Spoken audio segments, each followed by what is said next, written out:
A new study shows students can sit a bit closer together without increasing their risk of catching COVID-19. Researchers looked at more than 200 school districts in Massachusetts, some that required 6 feet of social distancing in classrooms, and others that require 3. Turns out students who sat 3 feet apart did not have an increased risk of getting COVID-19 as long as they wore their masks. So for more on this, I want to bring in Dr. Ron Elfenbein. He is a medical director and owner of First Call Medical Center. Thanks for joining us again, Doctor. So Dr. Anthony Fauci also said this weekend that the CDC is looking into updating its guidance on social distancing in classrooms, possibly reducing the distance requirement.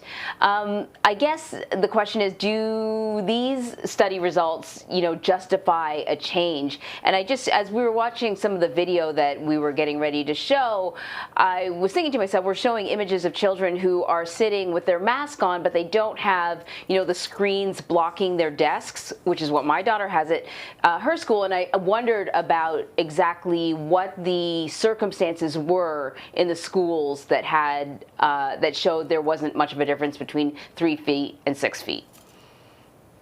Well, good morning, and thank you for having me. So yes, you're absolutely right. The study from the Journal of Clinical Infectious Diseases, which the study was done by the Beth Israel Deaconess Medical Center in Massachusetts.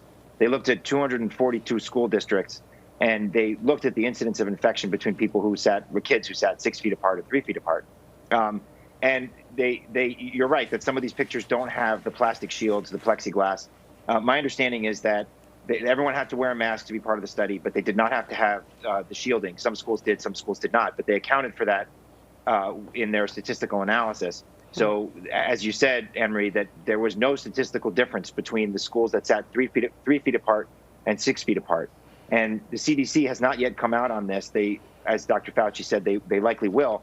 Just so you know, the World Health Organization has come out on it, and their recommendation is 3 feet, not 6 feet, for schools. So Dr. Fauci also reiterated yesterday that if the vaccine rollout continues as it is and people keep wearing masks, keep social distancing, we could see some kind of normalcy by July. So is the idea that we could have herd immunity at that point from the vaccinations alone? I think it's a combination of things. It's a combination of the vaccines, which I think we just vaccinated 3 million people over the weekend in one day, which is a milestone, which was fantastic.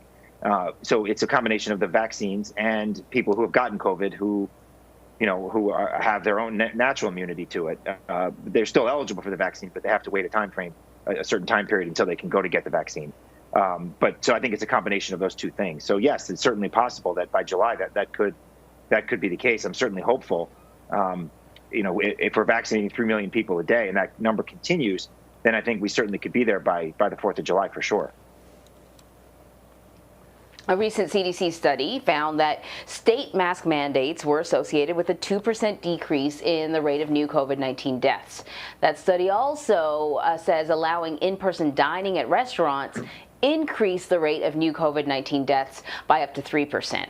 So keeping that in mind, we are seeing states relax some of their COVID restrictions.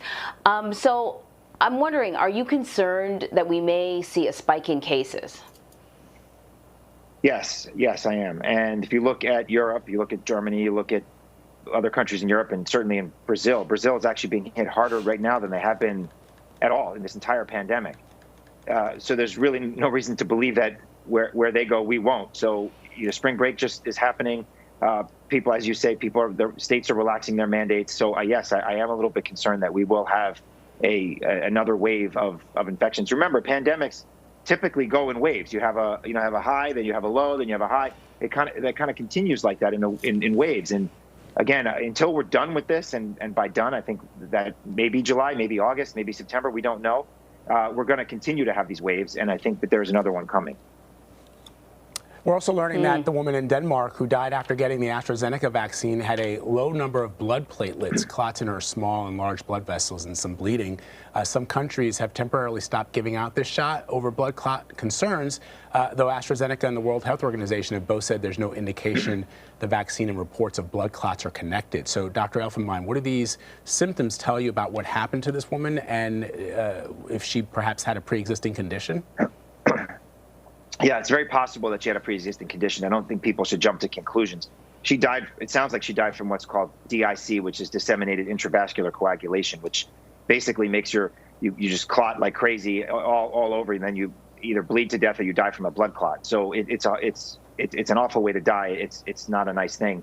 But again, there's no reason to suggest that this is related to the vaccine that she received. I will point out, though, that Norway had three similar cases that they reported post-vaccination as well. So again, is it related? We don't know. People shouldn't jump to conclusions. But a lot of countries have now stopped using AstraZeneca, not necessarily from the blood clot issue, but because it is not really effective against the South African variant of the virus. So the AstraZeneca vaccine has really fallen out of favor. Dr. Elfenbein, before we let you go, your practice just became the first private one in Maryland to open a monoclonal antibody infusion center. All right, so tell us why you opened this facility and just how the treatment works. Yeah, so monoclonal antibodies are antibodies that it's a single antibody that's been cloned. Actually, it's from a hamster ovary cell, and believe it or not, the hamster. I don't know why, but that's where the antibody comes from. And basically, you give them to people who are COVID positive, who have a high risk of going on to need hospitalization or decompensation from COVID-19. So if you're a 20-year-old and otherwise healthy, you don't qualify for this medication, which, by the way, is free. The reason that we opened up the clinic is because there's very, very few places in Maryland where patients can go get it, and certainly none in our county. The only place that is available for patients in our area is the Baltimore Convention Center, and they are overwhelmed, and it's not convenient for people, and people don't like necessarily having to go up to Baltimore. So we've opened up this facility, which you can see on your screen. We have 8 monitor beds. We have a nurse staff. We can infuse people. It takes about an hour. You basically have to be COVID positive, and you have to be high risk. And you make an appointment. You come in. We start an IV. We give you the medication, and we watch you for an hour afterwards, and then we send you home. And the medicine has shown to be tremendous about keeping people out of the hospital and keeping people from decompensating from COVID-19 when they're high risk. So it's really a life-saving medication, and that's we great. just felt we had the opportunity to do it, so we jumped in with both feet, and we were very excited about it. Yeah, I think that's great, because we know now that it's really, really important to keep those hospital beds open for the people who are really desperately in need. And so if you can make sure you don't get that bad ahead of time, that's what you want to do. And the fact that you don't have to pay for it either is phenomenal. Dr. Ron Elfenbein, thank you so much. Thank you. Have a good day.